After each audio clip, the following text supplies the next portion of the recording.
Initially kasi po ang plano is, yung parents ko, silang dalawa ni papa ko yung mag-aalaga kay baby habang tinatapos ko yung pag-aaral ko. Hindi na natuloy ang planong ito ng international student na si Mericon Purisima ng Calgary. Pumanaw ang tatay niya bago pa man siya nanganak noong Hunyo, tanging nanay na lang niya ang bumisita mula Pilipinas para tumulong sa pag-alaga sa kanyang apo. Sabi niya naawa siya dun kay baby, gusto niya siya na lang mag-alaga kaysa dalhin namin sa daycare kasi masyado pang maliit. Dumating ang ina na si Marina de la Cruz sa Calgary noong Setyembre at malaki raw ang naitulong sa kanila ng ilang buwan. Nung nag-visit siya parang na-relieve kami kasi nakakapag-aral ako, nakakapag-work din and si husband nakakapag-work din na na hindi mo na iisipin kung kamusta yung anak mo kasi alam mong yung mother mo yung nag-aalaga. Pero noong Nobyembre, inatake sa puso si De La Cruz at nag-collapse bago natawagan ang 911.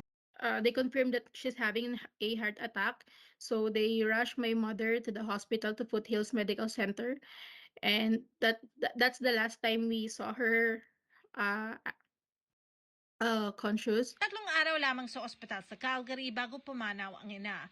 Pero umabot sa $60,000 ang gastos para sa medical facilities. For the insurance po, sabi nila hanggang maximum daw po iko-cover nila is up to 25,000. Pero subject to, pre-med, conditions pa din daw po. So, nakikipag-coordinate pa po kami dun sa insurance. Humihingi ngayon ng tulong ang pamilyang Purisima. Isang GoFundMe page ang sinimulan para makalikom ng pera pambayad sa ospital at para na rin maiuwi ang labi ng kanilang ina sa Pilipinas. Humihingi lang po kami ng konting tulong, kahit naman po maliit lang 'yan. Iba naman po kahit kahit tulong lang po na makipag-communicate para maiuwi lang po agad namin si mama sa Philippines. Malaking bagay na po sa'min lahat 'yun. Ah, Kasi ngayon po talagang hindi namin alam anong gagawin po namin.